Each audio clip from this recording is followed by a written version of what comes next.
आप देख रहे हैं जनादेश 2024 और मैं हूं आपके साथ सुष्मिता राज। और जनादेश 2024 के बुलेटिन में हम बात करते हैं तमाम क्षेत्रों की कि क्या कुछ इस बार जनता का मूड होने वाला है, लोकसभा चुनाव को लेकर किन मुद्दों को लेकर जनता जो है इस बार वोटिंग करेगी, कौन कौन से ऐसे मुद्दे। और झारखंड विशेष की अगर बात करें तो यहां लोकसभा की 14 सीटें हैं जिस पर कब्जे को लेकर घमासान मचा हुआ है। ऑलरेडी हमने देखा है कि एनडीए जहां सभी 14 सीटों पर जीत के लक्ष्य के साथ मैदान में उतर आया है, वहीं इंडी गठबंधन पीएम मोदी के विजय रथ को रोकने का दावा कर रहा है। एनडीए ने सभी 14 सीटों पर उम्मीदवारों का ऐलान कर दिया है। इंडी गठबंधन की ओर से कांग्रेस ने 3, जेएमएम ने 4, सीपीआईएमएल ने 1 उम्मीदवार का ऐलान किया, जबकि पलामू सीट से आरजेडी ने ममता भुइयां को सिंबल दे दिया है।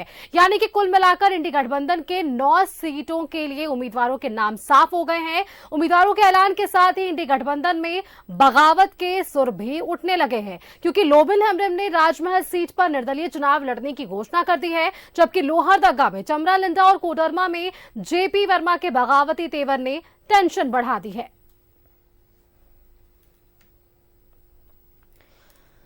तो अब देखिए 2019 का ये नतीजा हम आपको बता रहे हैं, जहां अर्जुन मुंडा ने जीत दर्ज की थी खूंटी लोकसभा क्षेत्र से। और इसके साथ ही बीजेपी का जो दमखम था 2019 में देखने को मिला था, अब 2024 का ये रण है। 2024 में नए वादे और नए वादों को किस तरीके से एनडीए और आईएनडीआईए निभाता है, ये देखने वाली बात होगी। 7 मई को यहां नामांकन पत्रों की जांच होने वाली है। 4 जून को देखिए नतीजे साफ हो जाएंगे, आखिर किसकी ताजपोशी, कौन होगा अगला प्रधानमंत्री। और इसी मुद्दे को लेकर जनता की राय क्या है, जनता की पसंद क्या है, जनता जहां है वहां विकास पहुंचा है या नहीं, उस क्षेत्र के सांसद ने कितना काम किया, ये तमाम सवाल लेकर न्यूज 11 भारत ग्राउंड जीरो पर है। और जनादेश 2024 के मुद्दे को लेकर लोगों से अहम बातचीत हो रही है और लोगों की राय जानने की कोशिश है कि क्या कुछ इस बार चुनाव में अहम मुद्दे हैं जिन पर जनता की फोकस होने वाली है, किन मुद्दों के आधार पर इस बार चुनाव।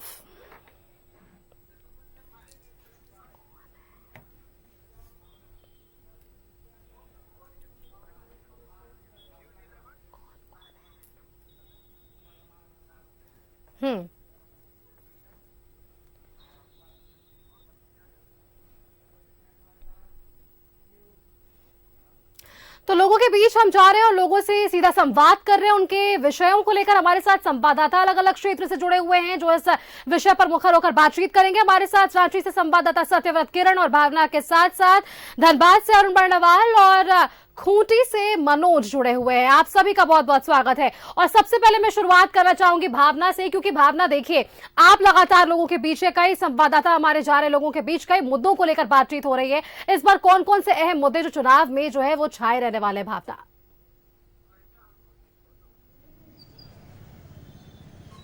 देखिए, सबसे बड़ी बात तो यह है कि हम क्योंकि लगातार लोकसभा की कवरेज कर रहे हैं और आम जनता से समझने की कोशिश कर रहे हैं कि इस बार चुनावी समीकरण क्या है, क्योंकि यहाँ पर मार्केट में हूँ और मार्केट में क्योंकि अधिकतर लोग अपना सामान लेने के लिए आए हैं, सीधा उनसे जोड़ूंगी और समझने की कोशिश करते हैं कि 2024 के लिए उनके लिए चुनावी मुद्दे कौन से और इस बार जीत का जहरा किसके सर आम जनता पहनाने वाली है। सबसे पहले आपसे मेरा पहला सवाल है कि 2024 का बिगुल तो बज गया, आप लोगों की वोटिंग का टाइम भी आने वाला है, आप कैसा नेता देख रहे हैं? वो नेता जो देश के विकास करे। पिछले 5 सालों को सिर्फ लेके चले तो किसने देश को डेवलप जो है किया है? थोड़ा थोड़ा हुआ और बहुत कुछ होना चाहिए। अच्छा, वर्तमान की अगर सरकार की बात करूं तो राज्य सरकार है, यहाँ पे गठबंधन की सरकार है, कैसा काम कर रही है? बहुत अच्छा। और अगर केंद्र की बात करें तो मोदी सरकार कैसा काम कर रही है? थोड़ा अच्छा थोड़ा बुरा। कहाँ पे चाहते कि बदलाव हो? बेवजह विपक्ष को बहुत ज्यादा परेशान किया जा रहा है। आपके लिए 2 चेहरे, एक तरफ राहुल गांधी, एक तरफ मोदी जी, किसको देख रहे हैं प्रधानमंत्री बनते हुए? ये तो नहीं बताऊंगा। चलिए, इसको आप अपने रखिए और आगे की तरफ चलती हूँ। 2024 का चुनाव है सर, आपके लिए कौन सा सबसे बड़ा चेहरा है? देखिए, सबसे बड़ी देश में अभी बेरोजगारी है, ये सबसे बड़ा मुद्दा है, क्योंकि युवाओं को 2014 से रोजगार नहीं मिला है। ये बहुत बड़ी समस्या है, चाहे कोई भी गवर्नमेंट, चाहे एनडीए चाहे यूपीए रहे, उसमें सबसे बड़ी मेरे ख्याल से बेरोजगारी। और हिंदी भाषी क्षेत्र का सबसे बड़ा युवा झेल रहा है इस चीज को। आप ये कहना चाहते हैं कि बेरोजगारी इस बार चुनाव में एक बड़ा मुद्दा बनेगा? हाँ बिल्कुल।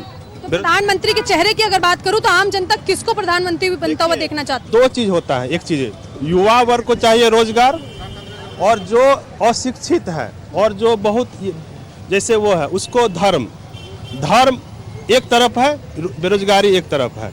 ये चीज कंट्राडिक्शन दोनों में है कि बेरोजगारी को हम लोग देख रहे हैं, नौजवान देख रहा है, और आम जन जो है वो धर्म को देख रहा है। इस चीज को कंक्लूजन अभी निकालना बहुत बड़ी समस्या। तो चलिए, लोगों की राय है कि रोजगार पर भी चर्चा होनी चाहिए। लोगों की राय है कि प्रधानमंत्री कौन बनेगा, इसके लिए हमें भी थोड़ा सा समय लेना है। जलेबी की दुकान पे चलती हूँ, क्योंकि माहौल तो जो है इस बार काफी ज्यादा खट्टा मीठा बना हुआ, लेकिन लोग क्या सोच रहे हैं सर? जलेबी जितनी मीठी है, इस बार राजनीति भी उतनी मीठी नजर आ रही है। जी जी मैडम, इस बार तो हमारा आपकी बार मोदी सरकार। सर, प्रधानमंत्री मोदी को पिछले 10 साल में अगर हम देखें तो नेतृत्व किया देश का, लेकिन किया क्या है? किया है मैम, देश को आगे बढ़ाया है और क्या किया। देश जो पहले हमारा बहुत नीचे था, वो देश को बहुत ऊपर लेके गए। आप कह रहे हैं कि मोदी जी के शासन में देश जो है आगे गया है। जी मैम। यूपीए की सरकार की अगर बात करूं, यूपीए का सरकार ठीक था मैम, लेकिन मोदी का सरकार इज सो बेटर। अच्छा, मंदिरों की बात करें, कहते हैं कि मंदिरों के नाम पे बहुत राजनीति हुई है, इस बात में कितनी सच्चाई है? मैम देखिए, मंदिर एक अलग मुद्दा है, लेकिन मेन देश का एक होता है ना विकास का, तो विकास जितना ज़्यादा हुआ है अभी हमारा जो मतलब देश का जो ग्रोथ है वो और की अपेक्षा वो बहुत ज़्यादा हुआ। अभी जो भैया हमें वहाँ मिले, उनकी नाराजगी थी कि रोजगार नहीं मिले, पिछले 10 सालों में हाल बहुत खराब है। मैम देखिए, क्या है कि रोजगार तो सबको मिला है, लेकिन क्या हुआ है कि गवर्नमेंट मतलब लोग चाहते हैं कि मतलब सरकारी तंत्र, लेकिन क्या होता है कि गवर्नमेंट अगर सरकारी तंत्र ही हर जगह रहेगा तो फिर बाकी को मौका कब मिलेगा? उसमें प्राइवेटाइजेशन जरूरी है मैम। चलिए भैया, सबसे पहले तो आप बताओ काम कैसा चल रहा है? अच्छा चल रहा है। जलेबी तो बना रहे हैं, लोगों को भी खिला रहे हैं, राजनीति का माहौल कैसा है? अच्छा, इस बार प्रधानमंत्री किसको बनते हुए देखना चाहते हैं? मोदी जी को। मोदी जी के फैन है क्या? हाँ। जलेबी बना रहे हैं, बहुत मिठास लोगों को जो है दे रहे हैं। बिल्कुल भावना, लौटेंगे आपके पास। लोगों से आप बातचीत कर रही हैं, हमारे साथ जुड़े हुए हमारे संवाददाता मनोज भी उनके साथ कुछ लोग हैं। मनोज, ये बताइए, भावना जिनसे बात कर रही है, इन्होंने तो रोजगार के मुद्दों को लेकर मुखर अपनी बातों को रखा है सामने। आपके साथ कुछ लोग हैं, उनकी राय जानने की कोशिश कीजिए। मनोज, क्या कुछ लोग कहते हैं जो आपके पास है? निश्चित तौर पे यह देश का चुनाव है और देश के चुनाव में लोगों का वोट जो है वो महत्व होता है, चाहे वो राज्य का चुनाव हो या देश का चुनाव हो। हमारे साथ यहाँ के लोग हैं, थोड़ा कोशिश करेंगे एक बार इन लोगों को देखिए। ये गांव के लोग हैं और भी खूंटी लोकसभा क्षेत्र के लोग हैं, महिलाएं हैं, पुरुष हैं, और रात का वक्त है और गांव में हैं। ऐसा नहीं किसी चौक चौराहे बाजार में है, एकदम सुदूर गांव में है, वैसा जगह जहां लोगों को राजनीतिक से कोई ज्यादा ताल्लुक रहता नहीं है, लेकिन यही वो वोटर हैं जो दिशा और दशा तय करते हैं। हमारे साथ कुछ लोग हैं, इनसे भी जानने की कोशिश करेंगे। थोड़ा आप लोग नजदीक आ जाइए, तो नजदीक आ जाइए। मुद्दा क्या होगा इस बार? कौन ऐसा काम जो है वो चाहते हैं कि इस बार होना चाहिए? किस मुद्दे पे आप लोग वोट करेंगे?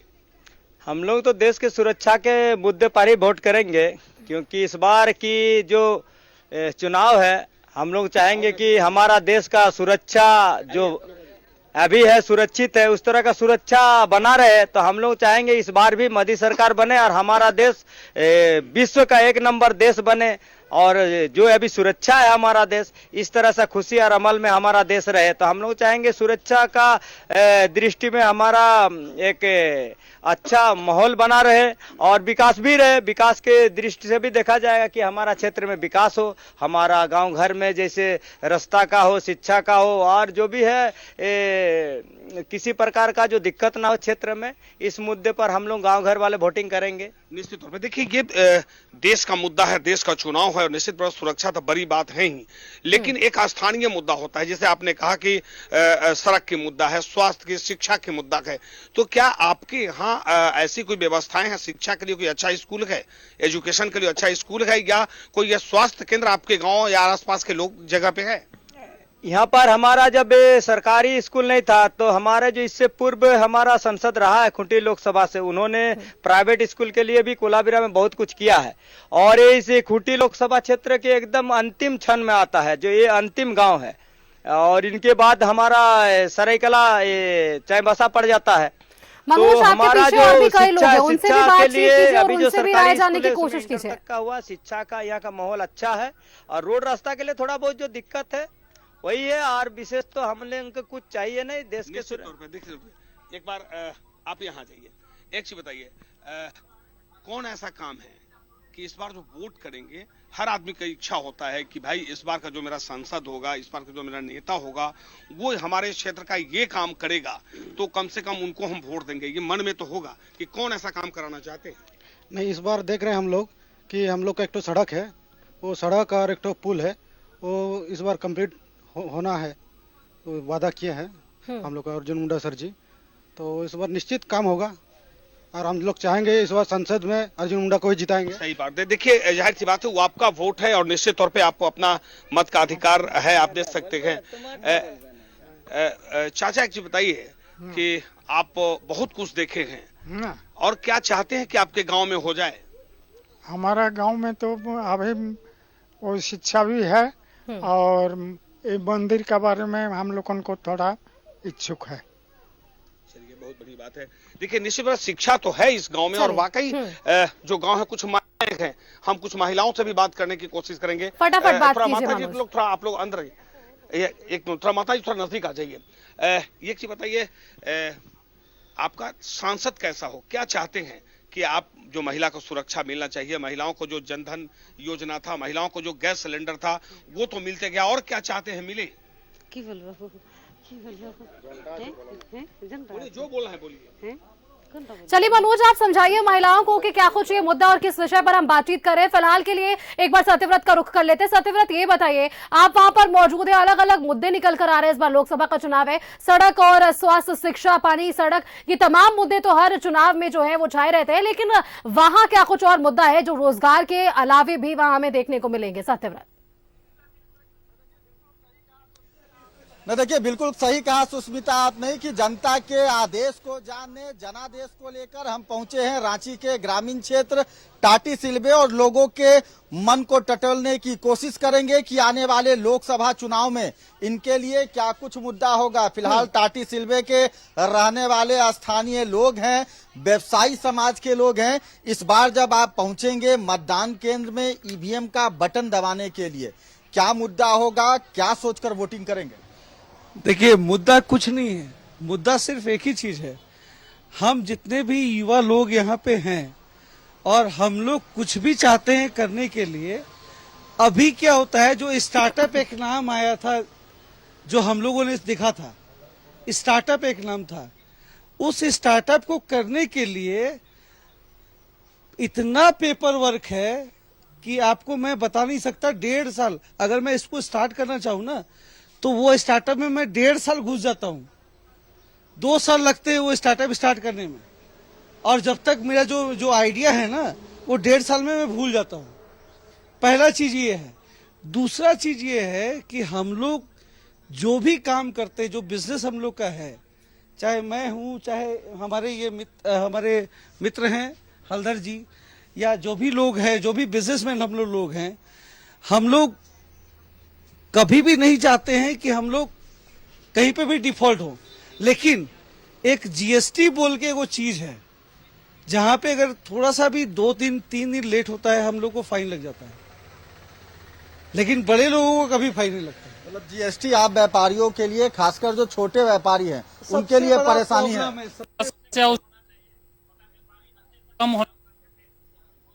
अच्छा काम कर सके, उसको बहुत ज्यादा लोड ना हो। हम लोग कोई बहुत बड़े व्यापारी नहीं है, तो लेकिन जीएसटी और दूसरा चीज ठीक है। मैं ना मोदी जी की ना उसके अलावा स्थानीय क्या मुद्दा होगा? कल एक स्टेटमेंट आया था राहुल गांधी जी की तरफ से कि वो 8,500 रुपया टकाटक हमारे अकाउंट में डालेंगे। ठीक है, अगर वो प्रधानमंत्री बनते हैं या उनकी सरकार आती है तो मोदी जी भी 15 लाख रुपया हमारे अकाउंट में डाल रहे थे, जो अभी तक तो नहीं आया है। तो मैं दोनों को बोलूंगा कि भैया आप लोग ये बात पे एक एनालाइज करिए कि आप 8,500 देंगे तो वो आएगा, या 15 लाख रुपया मोदी जी देंगे वो आ रहा है मेरे अकाउंट में। मेरा बोलना बस इतना ही है। Thank you. आपकी क्या राय है? टकाटक से कुछ होने जाने वाला नहीं है। सीधा बात है, जमीनी मुद्दा से जो जुड़ेगा उसको वोट मिलेगा और वही सरकार बनाएगा। क्लियर है। बिल्कुल, आप भी एक युवा है, क्या मुद्दा होगा इस बार के चुनाव का? देखिए, पहला तो झारखंड राज्य का बना हुआ मोटा मोटी आज 24 साल हो गया। 24 साल में जितने भी राजनीति करने वाले, जितने भी नेता मंत्री जो भी लोग हैं, वो लोग किए तो आज झारखंड राज्य के विकास के लिए किए ही क्या। हमको आज तक ये बता दीजिए आप लोग कि आज तक 24 सालों में कितना बार रोजगार का जो नियोजन नीति है ये बना नहीं, जिसके चक्कर में आज तक नियोजन नहीं आया। लास्ट में आज हम ग्रेजुएट होने के बाद में आज हम टैक्सी चला रहे हैं। आज तक कोई भी विभाग में, कोई भी सरकारी विभाग में 24 सालों में आज तक खुले रूप से बहाली नहीं हुई। ऐसा क्यों? ये झारखंड का दुर्भाग्य है। हम चाहते हैं कि झारखंड राज्य बने, नियोजन नीति बने, ये खतियान उतियान के चक्कर में लोग ना पड़े और अपना भलाई है उसको देखें और यहाँ पे ज्यादा से ज्यादा संख्या में नियोजन आए। हम ऐसी सरकार चाहते हैं कि जो कि सरकार बनने के बाद में जितने भी हमारे रोजगार के मुद्दे को लेकर जो है वो मुखर है वहां की जनता, जहां से आप बातचीत कर रहे हैं। व्यवसाय वर्ग के लोग आपके साथ जुड़े हुए थे, जीएसटी को लेकर बातचीत हो रही थी। हमारे साथ धनबाद से अरुण बर्णवाल भी जुड़े हुए हैं। अरुण बर्णवाल का एक बार रुख कर लेते हैं। अरुण, ये बताइए, जिस तरीके से लगातार हम जनता से बार बार मुखातिब हो रहे हैं और उनके मुद्दों को जानने की कोशिश कर रहे हैं, रोजगार भी एक बड़ा मुद्दा है। जिस तरीके से एक व्यापारी सज्जन थे, उन्होंने कहा कि जीएसटी की ऐसी मार लगी है कि अब भी वो झेल रहे हैं, तो क्या झेलना वहां भी पड़ रहा है लोगों को? देखिए सुष्मिता, चूंकि जीएसटी ऐसा एक इशू है जो पूरे देश भर में एक साथ ये सेंट्रल गवर्नमेंट की ओर से लागू किया गया है, तो सभी इसमें कागजी इतनी प्रक्रिया है कि अगर आप हल्का सा भी चूक करेंगे तो निश्चित रूप से आप इसमें फंस जाएंगे। और इसी बात से व्यापारी वर्ग एक जो समूह है वो बहुत चिंतित रहता है। चूंकि देखिए, मैं धनबाद लोकसभा क्षेत्र में खड़ा हूँ, कुछ लोग हैं, चूंकि समय हो गया है, सब कोई अपने घर अब लौट रहे हैं। अब वैसी स्थिति में कुछ लोग हैं अभी भी रुके हुए मेरे साथ, जुड़ते हैं उनसे। इस बार किस तरह की बयार, मोदी की गारंटी फिर चलेगी या इंडिया गठबंधन का बदलाव का बयार? मोदी की गारंटी अब चलने वाली नहीं है। आप लोग देख ही रहे हैं कि देश में क्या हो रहा है। जहां शिक्षा की बात करे जाए तो वहां राम राम जय श्री राम का नाम आता है। रोजगार मांगते हैं, ठीक ना, तो पकौड़ा बेचने का बात आता है। तो क्या मोदी की गारंटी अब चलने वाली नहीं है? जनता समझ चुकी है कि ये मोदी नहीं, ये जुमलों की सरकार है, ठीक ना। अब धनबाद को ही ले ले, ठीक ना। ठीक है, आपसे फिर बात करेंगे। और भी कुछ लोग हैं। आपको क्या लगता है, क्या देश बदलाव की ओर जा रहा है या मोदी की गारंटी चलेगी अभी इस लोकसभा चुनाव में? नहीं, इस लोकसभा में तो मोदी की गारंटी चलेगी ही। आगे देखा जाएगा। आगे देखा जाएगा। अच्छा, क्यों लगता है चलेगी? जैसे अभी एक सज्जन ने कहा कि यहाँ रोजगार नहीं है, बहुत परेशानी है। अभी केवल उसका हवा है कि गारंटी ही चलेगी, मोदी की गारंटी ही चलेगी। आपको क्या लगता है, किस तरह का बयार बह रहा है देश भर में? 100% मोदी की गारंटी चलेगी, इसमें कोई शक नहीं है। थोड़ा बहुत तो हर सरकार में 19-20 होता ही है, लेकिन इनका सब तरह से ठीक है। लेकिन धनबाद की जहाँ तक बात करें तो धनबाद में डेवलपमेंट आप कहाँ, कितनी दूर तक देख रहे हैं? क्या लगता है धनबाद में और काम किया हो सकता है? धनबाद लोकसभा की बात करें तो धनबाद लोकसभा में तो काम तो हुआ है, काम हुआ है चारों तरफ। रोड के मामले में ले लीजिए तो रोड भी बहुत अच्छा बना है, पहले से तो सुधार हुआ है। पहले से सुधार हुआ। कुछ दुकानदार भी हैं, क्या वोट देते हैं आप? हाँ सर, वोट देते हैं। तो क्या लगता है आपको, ये जो चल रहा है सरकार अभी, वो अच्छा काम कर रहा है? हाँ सर, काम कर रहा है। आपको सुविधा मिल रहा है केंद्र सरकार का? इधर देखिए, इधर आपको सरकार का सुविधा मिला है? मिला है सर। क्या क्या सुविधा मिला आपको? वही गल्ला मिल रहा है, फलना चीज मिल रहा है, यही सब सुविधा मिला, और काम मिलता है। तो अभी केंद्र में वही मोदी जी ही चलेंगे कि कुछ बदलेगा? बदलेगा सर, बदलेगा। हाँ। तो चलिए, देखिए ये भी मान रहे हैं जो बदलेगा। तो कुछ और लोग हैं, जुड़ते हैं, उनसे जानते हैं। आपको क्या लग रहा है, बदलाव की बयार या मोदी की फिर से गारंटी काम करेगी? गारंटी, मोदी की गारंटी काम करेगी। थोड़ा आगे बढ़ जाइए। क्यों गारंटी आपको लग रहा है काम करेगी? वो काम किया है मोदी ने काम किया। धनबाद को क्या कुछ मिला है? धनबाद को कुछ नहीं मिला, लेकिन मोदी का लहर है, इसलिए मोदी का नाम है। धनबाद को कुछ नहीं मिला है, तो सिर्फ मोदी की लहर पे अपना पार हो जाएगा नहीं? हाँ। देखिए, ये हैं धनबाद की जनता है जो निश्चित रूप से मोदी की गारंटी की ओर ही ज्यादा झुकाव है। हालांकि कुछ लोगों का ये मानना है कि रोजगार एक बहुत बड़ा इशू है और जो केंद्र सरकार है वो इस नीति पर काम नहीं कर पाई, क्योंकि धनबाद भी एकमात्र जो माना जाता है, ये कोल सेक्टर है, कोल सिटी इसको माना जाता है। और कोयले का इंडस्ट्री, कोल इंडस्ट्री की हालत बहुत खराब है, जिससे लोगों की पलायन करने वाली की संख्या बहुत अधिक है। तो ऐसी परिस्थिति में निश्चित रूप से कह सकते हैं रोजगार एक बहुत बड़ा इशू होगा। रोजगार तो बड़ा मुद्दा है, क्योंकि जब भी इस पर बात छिड़ी है, लंबी बातचीत हुई है और दोनों ही ओर से कई बयाने भी सामने आते हैं। एक लोग पक्ष में होते हैं तो कई लोग जो है विपक्ष में में भी होते हैं। और इन सबके बीच हमारे साथ ये तमाम संवाददाता जुड़े हुए हैं। आप सभी बने रहिए हमारे। सबसे पहले एक बार मनोज का रुख कर लेते हैं। मनोज, आधी आबादी की खूब बातचीत हो रही है और इस बार एक अलग विशेष पहचान देने की भी कोशिश की गई है मोदी सरकार में। क्या कहती है आधी आबादी? आपके पास वहां कुछ लोग हैं, कुछ महिलाएं हैं, उनसे बात करिए।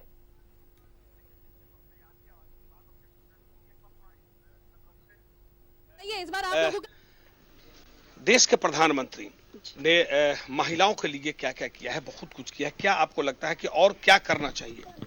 देखिए, महिलाओं को शिक्षा के रूप में भी आगे बढ़ाना चाहिए। जैसे घर की शादी जल्दी हो जाता है, उनको भी पढ़ाना चाहिए और उनकी सुरक्षा के लिए व्यवस्था होना चाहिए। जैसे लड़कियां कॉलेज जाती है, बस उसका सुविधा होना चाहिए। थोड़ा बहुत कंपनी वगैरह जो भी हो उनका सपोर्ट करना चाहिए कि लड़कियां घर से जाती है तो उनको बस उस होना चाहिए थोड़ा बहुत। मोदी जी ने गैस सिलेंडर तो दिए थे, वो सिलेंडर हाँ मिला है। महिला सशक्तिकरण को लेकर मोदी जी ने बहुत कुछ किया है। आपके जो सांसद हैं यहाँ पर, और सांसद से क्या चाहेंगे आप? देखिए, गैस सिलेंडर तो मिला है सबको को। घर में बहुत महिला है जिनको नहीं मिला है, तो उनको मिलना चाहिए। महिलाएं मनोज, उनसे एक बार बातचीत करिए। टॉयलेट वगैरह तो हो ही गया है, बहुत लोगों को नहीं भी मिला है, उनको भी मिलना चाहिए। निश्चित तौर पर देखिए, एक चीज क्या है ना कि महिलाएं, घर का बजट महिलाओं के हाथ में होती है। महंगाई जब बढ़ता है तो उससे कितना परेशानी आप लोगों को होता है, मैनेज कैसे करती हैं आप लोग? देखिए, ये तो हर घर का है, मैनेज तो सब कोई करता है। तो और हम यही करेंगे कि महंगाई थोड़ा सा कम हो।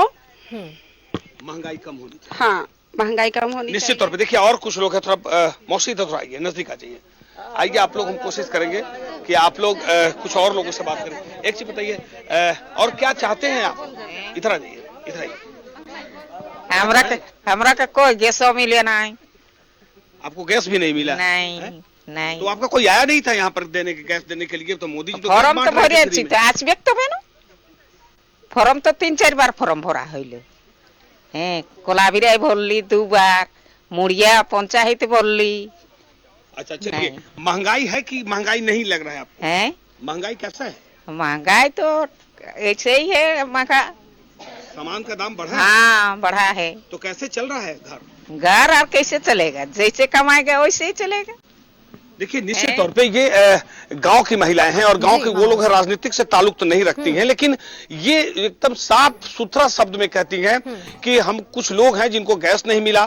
महंगाई की बात, डेली कमाते हैं, डेली खाते हैं, महंगाई का कोई ज्यादा असर पड़ता नहीं है। हाँ, डेली खाने वाले, क्योंकि एक दिन अगर 350 रुपये पहले मिलता था तो अब 400 रुपये मिलता है। पहले 150 मिलता था तो 350 गया, 400 गया। तो जैसे जैसे महंगाई बढ़ता गया, मेरा रोजगार जो पैसा था वो बढ़ता गया। तो महंगाई को मिलाकर महिलाओं की मांग है कि महंगाई जो है उस पर थोड़ी विराम लगनी चाहिए और महंगाई कम होनी चाहिए। सत्यव्रत भी हमारे साथ जुड़े हुए। सत्यव्रत, आप व्यापारियों से बातचीत कर रहे थे, व्यवसायियों से बातचीत कर रहे थे। उनकी मांग थी कि रोजगार के मुद्दों में जिस तरीके से जीएसटी को लेकर मुखर सभी हुए, और भी उनसे बातचीत करिए और उनकी और क्या कुछ परेशानियां जानने की कोशिश कीजिए। बिल्कुल सुस्मिता, टाटी सिलवे के रहने वाले कुछ और स्थानीय लोग हैं, उनसे जानने की कोशिश करेंगे कि क्या इस बार मोदी की गारंटी काम आएगी। हाँ भैया, लग तो रहा है कि मोदी की गारंटी लगेगी, क्योंकि ग्रामीण क्षेत्र में मोदी जी के द्वारा बहुत तरह का जो कल्याणकारी योजनाएं जो उनके द्वारा, जैसे गैस सिलेंडर हुआ, आयुष्मान भारत कार्ड हुआ, इस सब से बहुत गरीब आदमी को फायदा हुआ है। एक ऐसा समय था कि अगर मान लीजिए कोई गरीब आदमी था तो वो अगर छोटा सा कोई बीमारी लेके जाता था, उसके पास ये पैसा नहीं था कि वो 10,000 20,000 रुपया दे के कहीं पर वो उसका ट्रीटमेंट कर पाए। जमीन बेचने की स्थिति हो जाती थी, गहना जेवरात जो है उसे गिरवी रखना पड़ता। हाँ, एकदम उसको मतलब वो जाके किसी साहूकार के पास वो अपने आप को गिरवी कर देता था। इतना गिड़गिड़ाता था कि मत कहिए। वो किसी के सामने लगता है कि पूरा चीज अपना दान कर दिया, उस तरह का। तो इनके आने से एक चीज हुआ है कि ये गरीबों के लिए बहुत फायदा हुआ। जैसे आप देख लीजिए, टॉयलेट उनको मिला। टॉयलेट से क्या हुआ कि मातरी ऐसी होती थी कि रात होता था तब वो जा पाती थी, उनके लिए घर पे एक टॉयलेट बना। दूसरा चीज और भी है, राशन हुआ कि जिस समय कोरोना पर कोई नहीं था, कमाने वाला भी सब बंद हो चुका था, उस समय में मोदी जी के द्वारा उन गरीब आदमियों को एकदम 10-10 किलो चावल एक प्रति आदमी को दिया गया, जिससे उन लोगों को बहुत फायदा हुआ। अगर मोदी जी नहीं किए रहते तो आज हमको लगता कि बहुत आदमी की मौत हो जाती ग्रामीण क्षेत्र में। बिल्कुल, आपके स्थानीय सांसद हैं संजय सेठ, एक बार फिर से भारतीय जनता पार्टी ने उन्हें चुनावी मैदान में उतारा है। आपके क्षेत्र में आते हैं, आप लोगों से मिलते हैं, आपकी समस्याओं को जानने की कोशिश करते हैं। कोशिश स्थानीय मुद्दा तो बहुत कुछ है, लेकिन हम लोग को देश के मुद्दा को लेकर चलना है। देश अगर सुरक्षित है तो हम लोग भी सुरक्षित रहेंगे, अन्यथा स्थानीय मुद्दा लेके कोई काम नहीं होने वाला है। स्थानीय मुद्दा का तो हमेशा रहेगा ही, चाहे कोई भी सरकार आए। क्या मुद्दा रहेगा जब वोटिंग करने जाएंगे? तो राष्ट्रीय मुद्दा क्या रहेगा? राष्ट्रीय सुरक्षा सबसे पहला, और यहाँ के आम जनता का भी सुरक्षा के साथ साथ हम लोग को जितने भी आयुष्मान कार्ड धारी हैं उनको बहुत ज्यादा सुविधा हो रहा है। यही सब है हम लोग के साथ। इस बार राम जी नैया पार लगाएंगे भारतीय जनता पार्टी से? कुछ बोलिए आप। भारतीय जनता राम जी नहीं, शिव भगवान पार लगा, राम जी भी और शिव भगवान भी पार लगाएंगे। मोदी जी जिंदाबाद रहेंगे, और जिंदाबाद हैं और जिंदाबाद रहेंगे, आगे भी रहेंगे। 10 सालों में बेहतर काम रहा उनका, एक नंबर रहा। आज तक कांग्रेस 70-80 साल में कुछ नहीं कर सका, 10 साल के अंदर करके दिखा दिए। आज पूरा वर्ल्ड के में हिंदुस्तान का नाम जागृत हुआ है। लोग बोल रहे 15 लाख मेरे अकाउंट में नहीं आया। 15 लाख क्या? एक मिनट, 15 लाख क्या? 15 लाख की बात नहीं करूंगा, मैं एक चीज बात करूंगा। मैं एक चीज बोलूंगा कि अगर जो अभी 2 चीज हुआ है भारत देश में, एक जो हमारे वो एयरफोर्स के फाइटर पायलट थे, अभी उनका नाम मैं अभी पूरा नहीं बोल पाऊंगा, लेकिन उनको भी वापस लाया गया। ठीक है। दूसरा, कतर में हमारे जितने भी नेवी या जो भी वो मर्चेंट नेवी के लोग थे जिनको फांसी की सजा हो गई थी, उसके बाद भी उनको वापस लाया गया। अगर ये कांग्रेस होती, कांग्रेस के समय में बहुत कुछ हुआ है, हमको नहीं पता, मैं कांग्रेस को नहीं बोलूंगा, लेकिन आज हमारा जो वर्चस्व है विश्व में वो सिर्फ बीजेपी की वजह से बना है। अरुण, बातचीत हो रही है, कई मुद्दे निकलकर सामने आ रहे हैं, और ऐसे कौन से मुद्दे इस बार लोकसभा चुनाव में जो सामने देखने को मिलेंगे? देखिए सुष्मिता, चूंकि धनबाद एक ऐसा शहर है जिसको कोयले की राजधानी, देश की कोयले की राजधानी कहा जाता है, लेकिन पिछले कुछ लंबे समय से आप कह सकते हैं कोयला सेक्टर का जो इंडस्ट्री, कोल इंडस्ट्री, एकमात्र कोल इंडस्ट्री है यहाँ पे, कोयले का उद्योग जो है वो बहुत ही नीचे डाउन करता जा रहा है, जिससे यहाँ रोजगार के जो संसाधन है वो नहीं है, और उसके कारण पलायन बहुत अधिक है। कुछ लोग और हैं हमारे साथ, जुड़ेंगे उनसे। जो धनबाद के लिए आपको क्या लगता है, क्या कुछ मुद्दे हो सकते हैं इस लोकसभा चुनाव में? मुद्दा तो वही डेवलपमेंट, विकास। हाँ, विकास होना चाहिए। विकास होना चाहिए। तो क्या लगता है, धनबाद तो एकमात्र कोयले पे ही आधारित शहर है और कोई दूसरा इंडस्ट्री आया नहीं है, तो इसका इम्पैक्ट पड़ेगा वर्तमान सरकार पे? पड़ेगा। गवर्नमेंट को सोचना चाहिए सब चीज़ों पे, सोचनी चाहिए। रोजगार पे सोचना चाहिए, कैसे रोजगार मिले लोगों को। तो क्या लगता है इन सभी मुद्दों को लेकर क्या फिर से मोदी की गारंटी चलेगी या इंडिया गठबंधन के बदलाव के बयान? तो चलेगी, लेकिन कमी राज्य सरकार की है। राज्य सरकार को सब देखना चाहिए। मोदी जी कहाँ देखेंगे, वो केंद्र में देखेंगे, फंड देंगे आपको करना। तो कुछ केंद्र सरकार की भी जवाबदेही बनती है। हाँ, बनती है, ठीक है, लेकिन लागू तो राज्य सरकार को करना है ना, इम्प्लीमेंट तो राज्य सरकार को करना है। वो तो फंड देंगे आपको। मतलब मोदी की गारंटी चलेगी। आपको क्या लगता है किस तरह का धनबाद को डेवलपमेंट होना चाहिए और क्या वैसा हुआ है? नहीं, वैसा तो हुआ नहीं है जिस तरह का होना चाहिए, लेकिन मोदी के कार्य ये में क्षेत्र में यहाँ अच्छा डेवलपमेंट होगा। तो पिछले 3 टर्म से तो बीजेपी के ही सांसद रहे हैं। ये वाला टर्म में तो उतना नहीं न था। जैसे पहले था क्या कि जब बीजेपी की सरकार थी तो रोड का अच्छा डेवलपमेंट हुआ, कॉलेज वॉलेज भी हुआ, उसमें कुछ गलती भी हुआ और भी होना चाहिए था। जैसे यहाँ पर था कि एरोड्राम का था, ये सब का था, एयरपोर्ट का एक समय, एयरपोर्ट का था, ये सब था, एम्स का था, ये सब सारा चीज था, लेकिन वो हो नहीं सका। अगर बढ़िया जुझारू जैसे हैं आपके ढुलू महतो हैं, नए उम्मीदवार हैं, अगर वो ये सब करेंगे तो बहुत अच्छा रहेगा। कांग्रेस किसी को अगर मजबूत कोई कैंडिडेट को दे देती है तो वो भी चांस है, अगर वो देती है तो चांस है। मतलब कुछ बदलाव की संभावना भी दिख रही है। खूब दिख रही है, बदलाव की भी संभावना दिख रही है। कुछ और लोग हैं जानेंगे इनसे। आइए, आप भी आइए जरा। आप बिजनेस यहाँ पे कितने सालों से कर रहे हैं? कितने सालों से कर रहे हैं? यहाँ पे हम बिजनेस कर रहे हैं 10 सालों से। 10 सालों से। तो पिछले 10 सालों से तो मोदी जी की गारंटी चल रही है, उसका फायदा आपको कुछ मिला है? सारा कुछ तो ठीक ही है, ऐसा तो कुछ समझ में नहीं आ रहा, सब तो बढ़िया ही है, सब बढ़िया है। मतलब फिर मोदी जी की गारंटी चलेगी? देखिए हम लोगों की जो है उन्हीं का है, उनको ही देंगे हम लोग को, उन्हीं को देंगे। दूसरा क्या करता है नहीं करता उससे मतलब नहीं है। लेकिन रोजगार तो प्रभावित हुआ इस कोयलांचल में? हमको नहीं लगता कुछ प्रभाव पड़ा है, कोई प्रभाव नहीं पड़ा है। जैसा है कल था वैसा आज भी है, कोई प्रभाव नहीं पड़ा। कोई नहीं प्रभाव पड़ा। आपको क्या लगता है बदलाव होगा या फिर मोदी की गारंटी? मोदी गारंटी। मोदी की गारंटी। सब कुछ ठीक ठाक धनबाद में चल रहा है? सब तो ठीक नहीं है, सब ठीक नहीं है। सब ठीक नहीं है तो फिर मोदी की गारंटी कैसे?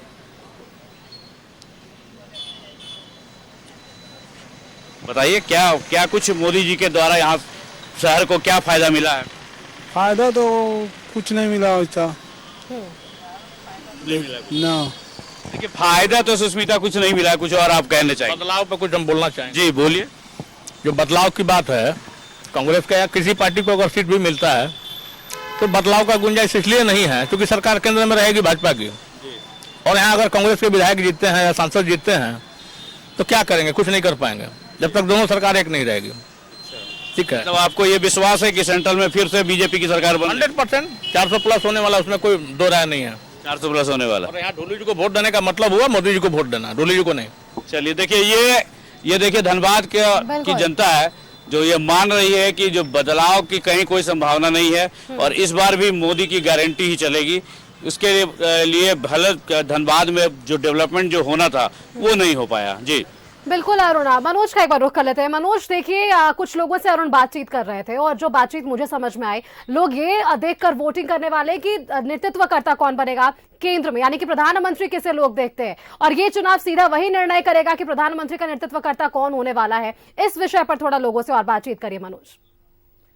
देखिए निश्चित तौर पे ये अपने आप में तो बड़ा सवाल है ही कि एक तरफ जहां भारतीय जनता पार्टी ने प्रधानमंत्री का चेहरा सामने ला दिया, वही महागठबंधन यानी इंडी का अभी तक चेहरा सामने नहीं है।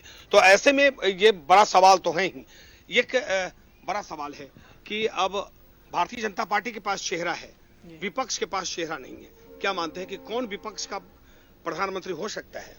उन लोगों का अभी तक तो तय नहीं हुआ है, अभी तक तो उन लोग कैंडिडेट भी क्लियर नहीं किया है। और अभी देखिए उनका पास तो ऐसे प्रधानमंत्री भाजपा के सिवा किसी के पास है ही नहीं। मोदी जैसा प्रधानमंत्री देश में और मिलेगा ही नहीं। चलिए ये तो मोदी की बात है, लेकिन एक चीज बताइए कि बड़ा मुद्दा है बेरोजगारी और महंगाई, एक बड़ा मुद्दा रहा है हर बार, क्योंकि लोग चाहते भी है कि भाई सब आदमी को रोजगार मिले, सब आदमी कम से कम खुशी से रहे, सुखी से रहे, पूरा परिवार रहे। आप क्या मानते हैं कि क्या बेरोजगारी आपके यहाँ खत्म हो गई?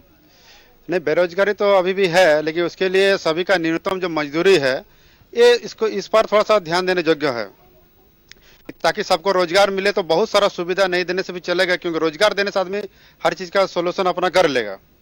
और जहां तक हमारा मोदी सरकार की बात है, बहुत सारे ऐसे बड़े कार्य किए हैं जो वास्तव में हमारे देश के लिए, हमारे राज्य के लिए, हमारे जिला के लिए और हमारे समाज के लिए बहुत ही लाभदायक कार्य किए हैं। सही बात कहा। एक युवक, एक बालक है इस बार देश के प्रधानमंत्री नरेंद्र मोदी अभी हैं। मोदी जी ने कौन ऐसा काम किया आपको लगा कि एकदम ऐसा जो अनहोनी था जिन्होंने कर दिया?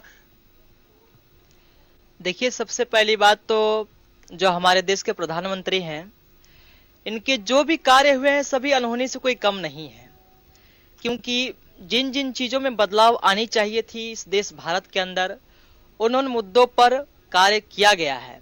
और उन्हीं का नतीजा है कि कुछ सालों में एक बड़ा बदलाव जो कहीं ना कहीं भारत के पटल पे ही नहीं विश्व पटल पर नजर आ रहा है और हमारा देश का नाम रोशन हो रहा है।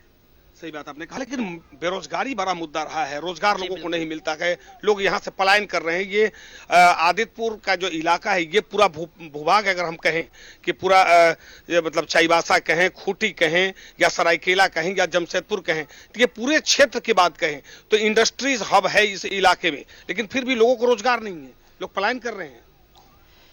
जिसके पीछे तो सबसे बड़ी बात है कि अपने आप में भी थोड़ी सी कमी है, क्योंकि शिक्षा एक अहम मुद्दा है। जब तक लोग शिक्षित नहीं होंगे, जब तक स्किल डेवलपमेंट नहीं होगा, तब तक रोजगार के लिए लोगों को भटकना पड़ेगा ही। हालांकि चाहे अपने क्षेत्र की बात हो, चाहे कोई बाहरी क्षेत्र की बात हो। इसमें सबसे पहले अपने आप को मजबूत करना पड़ेगा। सही आपने कहा कि अपने आप को मजबूत करना पड़ेगा। मुंडा जी से हम बात कर रहे थे। मुंडा जी ने कहा कि भाई केंद्र का जो योजना है वो यहां तक आया है, लेकिन राज्य सरकार ने जमीन नहीं दिया, जिसके कारण हमने स्कूल और कॉलेज और मेडिकल कॉलेज नहीं खुलवाया। ये सही बात है। राज्य सरकार का थोड़ा सा इसमें ढोलमोल रवैया रहा है। 5 साल में राज्य सरकार ने उस तरह का कुछ ऐसे कामें नहीं किया जो युवाओं के लिए एक प्रेरणा स्रोत बने। ना रोजगार के संबंध में, ना कुछ डेवलप के संबंध में उन्होंने ध्यान दिया है। और जो भी एग्जाम भी अगर युवा के लिए हुआ है वो भी बार बार उनका एक पेपर लीके होते गया है, जिसके कारण यहाँ का युवा 5 साल ठगा गया है। और रहा बात मुंडा जी का, मैं एक उदाहरण हूँ। जब मैं छोटे 2006 में बच्चे लोगों को लेके खेलने के लिए बोकारो गया, तो मैंने उस समय ना तो कुछ जानता था ना मेरा वोट था, लेकिन मुंडा जी को जब मैं जाके बोला कि इस बच्चा को लेके मैं खेल के क्षेत्र में जा रहा हूं, उन्होंने मुझे बास का व्यवस्था कराया, सारे बच्चों का खेल का किट्स का व्यवस्था कराया था। आज वही बच्चे लोग हम लोग आके डेवलप हुआ। तो कहीं ना कहीं उन्होंने छोटा में भी हम लोगों को एक डेवलप का रास्ता बनाया था खेल का क्षेत्र में। उन्होंने वोट का दृष्टि से देखा ही नहीं, युवा को आगे बढ़ाने का उनमें क्षमता है। उन्होंने हमेशा देखा कि गरीबों का बीच में आते रहता है और गरीबों को सहयोग करते रहता है। इसलिए मुंडा जी को अपनापन लगता है। कहीं भी किसी क्षेत्र में जाइए, पार्टी पॉलिटिक्स नहीं देखता है, वो आप जो समस्या है उनका समाधान करते हैं। सही कहा आपने। और हमारे साथ और कुछ लोग तो हैं। समस्याओं का समाधान कर रहे हैं अर्जुन मुंडा, क्योंकि खूंटी लोकसभा क्षेत्र में आप वहां पर मौजूद हैं और खूंटी लोकसभा क्षेत्र की जनता से बात कर रहे हैं। अर्जुन मुंडा का नाम बेशक सामने आएगा, क्योंकि उन्होंने पहले भी 5 साल संभाला और वापस से इन्हें उम्मीदवार और इन पर भरोसा जताया गया है। जनता कह रही है कि ये जनता के बीच आते हैं और कई मुद्दों को लेकर जनता से सीधा संवाद भी करते हैं। तो अब इसका असर लोकसभा पर क्या पड़ेगा? ठीक है, बिल्कुल सही कहा आपने। फिलहाल मेरे साथ एक युवा है, उनसे बात करते हैं, जानने की कोशिश करते हैं कि यह दूसरी बार है जब आप लोकसभा के चुनाव में अपने मत का प्रयोग कर सकेंगे। एक युवा होने के नाते इस बार जो मतदान करेंगे, क्या मुद्दा होगा? बेरोजगारी, उच्च शिक्षा? नहीं, बेरोजगारी और उच्च शिक्षा तो हमेशा से मुद्दा रहा है और मैं मोदी जी के बिल्कुल साथ हूँ। मैंने 2019 में भी मोदी जी को वोट दिया है। वैश्विक स्तर पे मैं जब भारत को इतनी मजबूत स्थिति में देखता हूं तो मुझे बहुत गर्व होती है। युवा होने के नाते हम चाहते हैं कि हमारा देश हमेशा आगे बढ़े और मोदी जी ने इसके लिए हमेशा बहुत सराहनीय कार्य किया है। पहले इंटरनेशनल कोई भी मीटिंग होता था तो हमारे पीएम को शायद उतना सम्मान नहीं मिलता था जितना अभी मोदी जी को मिलता है। एक चीज बोलना चाहूँगा। ठीक है, मोदी जी ने बहुत सम्मान दिया, बहुत कुछ किया हमारे लिए, लेकिन 2 चीज नहीं किया। वो 2 चीज क्या है? एक रोजगार और दूसरा छोटे लोगों के लिए उन्होंने कुछ भी नहीं किया। मैं भी मोदी जी का सपोर्ट। आपके साथ आपके एक और साथी थे, वो भी बिजनेसमैन है, आप भी बिजनेसमैन हैं, उनको जीएसटी से कोई प्रॉब्लम नहीं। आपको? मैं बहुत छोटा, मेरा बहुत छोटा, को जीएसटी से प्रॉब्लम नहीं है, वो भी छोटे बिजनेसमैन। जीएसटी भी कोई प्रॉब्लम नहीं है मेरा। लेकिन मैं एक चीज बोलना चाहता हूँ कि कम से कम हम लोग जो हैं, एक स्टार्टअप के लिए 1.5 साल हम लोग नहीं पेपर भर सकते हैं। उसको मोदी जी, उस पे ध्यान दें मोदी जी। ठीक है, 400 के पार इस बार हो जाएगा। वो तो है, वो तो अभी भी फाइनल है, 400 पार अभी भी फाइनल है। लेकिन मैं मोदी जी से रिक्वेस्ट करूंगा, अगर मोदी जी मेरी बात सुनेंगे तो मैं मोदी जी से रिक्वेस्ट करता हूं कि हम लोग छोटे लोगों के लिए थोड़ा सा भी कुछ करें, जीएसटी हो या जो भी इनकम टैक्स। लेकिन सत्यव्रत, अगर इतनी परेशानी है तो भी वापस से विश्वास क्यों? ये सवाल उनसे पूछिए। 400 पार, अब की बार 400 पार। बिल्कुल सुस्मिता, सत्यव्रत, देखिए जिस आप इंसान से बातचीत कर रहे थे, उन्हें इतनी परेशानी है, बदलाव का मांग कर रहे हैं, तो फिर वापस से इतना भरोसा क्यों जता रहे हैं आखिरकार? बिल्कुल, देखिए यह दोनों जो हैं वो टाटी सिल्वे के स्थानीय व्यापारी हैं। टाटी सिल्वे में ही इनका एक छोटा सा बिजनेस है। दोनों व्यापारी हैं, एक को जीएसटी से कोई नहीं है और आपको जीएसटी से दिक्कत है। क्या दिक्कत है इनको और आपको क्या दिक्कत नहीं? पहले तो दिक्कत वाले बताएंगे, दिक्कत हो गया है इनको। मुझे जो दिक्कत था मैंने बताया आपको, मुझे जो दिक्कत था मैं पहले ही बता चुका हूँ कि मुझे जो दिक्कत है, दिक्कत जीएसटी में है कि आप लोगों में? नहीं, हम लोग में कोई दिक्कत नहीं है। जीएसटी से दिक्कत इनको है, जो कि समस्या का इनका निदान होना चाहिए। जीएसटी वाला जो है, इनका जीएसटी वाला समस्या दूर हो जाना चाहिए। बाकी कोई कहानी नहीं है। जीएसटी में भी दिक्कत है, क्योंकि क्या होता है, हम अगर एक महीना 10 तारीख तक या 11 तारीख तक हम लोग नहीं कर पाते तो हमें फाइन लगता है। ठीक है, वो 100 भी व्यापारी आपको भी चलिए सत्यव्रत, कुल मिलाकर कहा जा सकता है कि परेशान हैं लोग, लेकिन अब भी मोदी सरकार पर इन्हें भरोसा है और इन मुद्दों को लेकर वे जनता के बीच आप हैं और उनसे बातचीत कर रहे हैं। अरुण पांडवाल का एक बार वापस से रुख कर लेते हैं। अरुण बताइए, जिस तरीके से लोगों से आप बातचीत कर रहे हैं, शिक्षा के मुद्दों पर बातचीत हो रही है, रोजगार के मुद्दों पर बातचीत हो रही है, ये एक ऐसा चुनाव जो केंद्र का निर्णय करेगा और केंद्र का किसका ताजपोशी होगी केंद्र में, ये निर्भर करता है। इस मुद्दे पर भी थोड़ा लोगों से बातचीत करिए और उनकी राय जानने की कोशिश कीजिए। अरुण देखिए सुष्मिता, चूंकि रात हो चुकी है और धनबाद जैसा शहर, जैसा बताया मैं पहले ही, लोग अपने अपने घरों की ओर पलायन कर गए। कुछ लोग हैं, आप वोट देते हैं आप? हाँ सर। कितने साल से वोट दे रहे हैं आप? हमारा तो 50 साल हो गया सर, तो हम तो 30 साल पहले से दे रहे हैं वोट। 30 साल से दे रहे हैं वोट। धनबाद का विकास हुआ है समुचित? बहुत ज्यादा विकास हुआ है। बहुत ज्यादा। रोजगार की क्या स्थिति है यहाँ पे? रोजगार भी बढ़िया चल रहा है, सब कोई जी खा रहे हैं, कोई दिक्कत नहीं है। सब कोई जी खा रहे हैं एकदम सारे। कुछ कहीं लॉ एंड ऑर्डर का भी? नहीं, कोई प्रॉब्लम नहीं है। बोलिए। कोई समस्या नहीं है, मतलब बदलाव का कोई संभावना नहीं? ना। Only for Modi. सिर्फ मोदी। आप धनबाद से ही हो? हाँ, मैं तो धनबाद से हूँ जी। क्या लगता है आपको, धनबाद में जो डेवलपमेंट होना चाहिए, वो हुआ है? हाँ, हो तो रहा है ना। हो रहा है। क्या कुछ हुआ? यहाँ तो एक लंबे समय से धनबाद डायरेक्ट ट्रेन की डिमांड थी, दिल्ली के लिए, मुंबई के लिए, बेंगलोर के लिए, वो ट्रेन नहीं हो पाई। क्या धनबाद को क्या कुछ मिला? देखिए, धनबाद को तो पहले से तो बेटर मिला। ठीक है, धनबाद जो आज से 5 साल पहले था, आज देखिएगा तो बहुत अंतर है। लोगों को यहाँ जो रहने के प्रॉब्लम था वो भी दूर हुआ। और सबसे पहली बात है कि देखिए, ट्रेन की मुद्दा जो है, ट्रेन तो पहले से जो ट्रेन था वो तो दो चीज बहुत मेहनत करता है किसी भी चुनाव के लिए। एक तो केंद्रीय नेतृत्व का रोल बहुत होता है, शिक्षा और रोजगार, ये दो चीज राज्य और केंद्र दोनों सरकार को देखनी होती है, लेकिन केंद्र सरकार की भी बहुत रोल होती है। तो आपको क्या लगता है धनबाद में ये पर्याप्त है, लोग पलायन नहीं कर रहे हैं?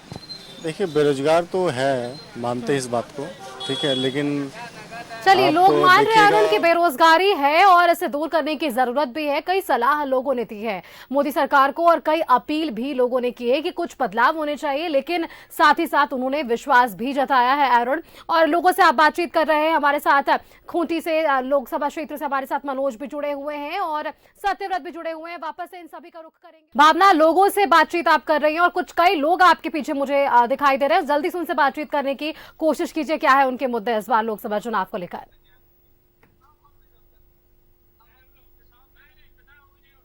बिल्कुल, सीधा जोड़ती हूँ, बिना समय गवाए लोगों से बात कर लेते हैं और समझ लेते हैं कि चुनावी मुद्दे इस बार क्या है। 2024 का बिगुल बज गया है, लेकिन विपक्ष का ये कहना है कि मंदिर के अलावा या फिर अगर बात की जाए सनातन या धर्म को लेकर राजनीति के अलावा वर्तमान की सरकार ने कुछ नहीं किया है। ये अपना अपना नजरिया है। लोग इस बात को सबसे पहले भूल जाते हैं, 2014 से पहले इस देश में सिर्फ धमाके होते थे। आज यहाँ बम विस्फोट, आज यहाँ बम विस्फोट, आज यहाँ उड़ा दिया। 2014 के बाद इस प्रधानमंत्री ने जब से शपथ ली है, देश में बम धमाका नहीं हुआ है, विदेशों में बम धमाका होता है। हम जवाब देने की शक्ति में है। मैं छुट्टिया में रहता हूँ, मैं कुछ दिन पहले अभी विदेश गया था, मुझे मालूम चला कि मेरे प्रधानमंत्री के चलते हमारे तिरंगे का क्या सम्मान है। वो सम्मान पाने के लिए हमें इतना साल लग गया। 10 साल में प्रधानमंत्री ने किसी सेक्टर में है, यहाँ कोई भी आदमी, आप स्टेशन पर चले जाओ, 10 साल पहले स्टेशन की स्थिति क्या थी, आप एयरपोर्ट पर चले जाओ, क्या अंशुमान, जो गरीबों को आज जो अंशुमान कार्ड दिया, उसकी सबसे बड़ी उपलब्धि क्या है? आज हॉस्पिटल का डाटा उठा के देख लो, चुटिया में 20 आदमी का बाईपास। यानी कि इनका कहना है कि प्रधानमंत्री ने देश का सम्मान बढ़ा दिया। विदेशों में जाइए तो भारत का झंडा नजर आता है। कहिए ना, आप क्या कहेंगे? विदेशों में भारत का झंडा जरूर नजर आता है, लेकिन इसमें सिर्फ प्रधानमंत्री जी का योगदान नहीं है, सारे भारतीयों का योगदान है। क्या किया पिछले 10 सालों में बीजेपी सरकार ने? बहुत कुछ किया, जो करना था उन्होंने किया, जो भी करना था उन्होंने अपने उद्देश्य से किया। रोजगार की बात करूं, शिक्षा की बात करूं, चिकित्सा की बात करूं, उन तमाम सेक्टर्स में क्या हुआ? आपने कहा 15 लाख रुपया खाते में आया, क्या आया? नहीं ना आया।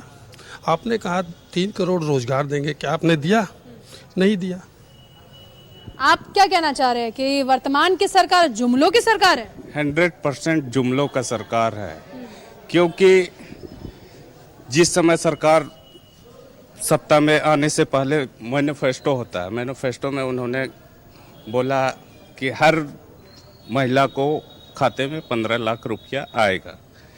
लेकिन जब चुनाव जीतने के बाद फिर बाद में बोलते हैं कि नहीं, ये तो हम लोग ऐसे ही बोल दिए थे चुनाव जीतने के लिए, ये चुनावी मुद्दा। बीजेपी ने कहा कि हम लोग ऐसे ही बोल दिए थे। हाँ।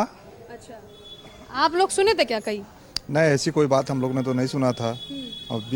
ये सरकार जो कहती है वो करती है, उसको पूरा करती है। इस देश में पहले पीएफ खाते 4 करोड़ थे, अभी 14 करोड़ इस देश में पीएफ खाते हैं। तो वो रोजगार का सृजन हुआ है, वो तो रोजगार बढ़ाए ही है, वो लोग को नौकरी मिली तभी पीएफ खाते खुले हैं। अच्छा, वर्तमान की सरकार ने रोजगार दिए? वर्तमान की सरकार ने रोजगार का आपने समय कहाँ दिया, अवसर कहाँ दिया? आपने तो परेशान करके रखा। राज्य सरकार नहीं, केंद्र सरकार की बात कर, केंद्र सरकार की बात। आपने पकौड़े तलवाया। कह रहे हैं केंद्र सरकार ने सिर्फ एक ही काम किया कि रोजगार के नाम पे पकौड़े तलिए। ऐसा है मोदी जी, देश विदेश चलिए जो हमारे श्री तो राम। कुल मिलाकर जहां आप मौजूद है वहां भी कुछ मिलीजुली प्रतिक्रियाएं और कई ऐसे मुद्दे जिस पर हमने आज बातचीत की। आप सभी का बहुत बहुत धन्यवाद हमारे साथ जुड़ने के लिए। खूंटी लोकसभा क्षेत्र से हमारे साथ संवाददाता मनोज जुड़े हुए थे, खिजरी विधानसभा क्षेत्र से हमारे साथ सत्यव्रत जुड़े हुए थे, धनबाद लोकसभा क्षेत्र से हमारे साथ अरुण बर्णवाल जुड़े हुए थे और रांची लोकसभा क्षेत्र से हमारे साथ संवाददाता भावना जुड़ी हुई थी। आप सभी का बहुत बहुत धन्यवाद हमारे साथ जुड़ने के लिए और लोगों के बीच जाकर उनकी राय और उनकी क्या कुछ मुद्दे हैं इस बार लोकसभा चुनाव को लेकर जानने की। तो फिलहाल आप सभी का बहुत बहुत धन्यवाद हमारे साथ जुड़ने।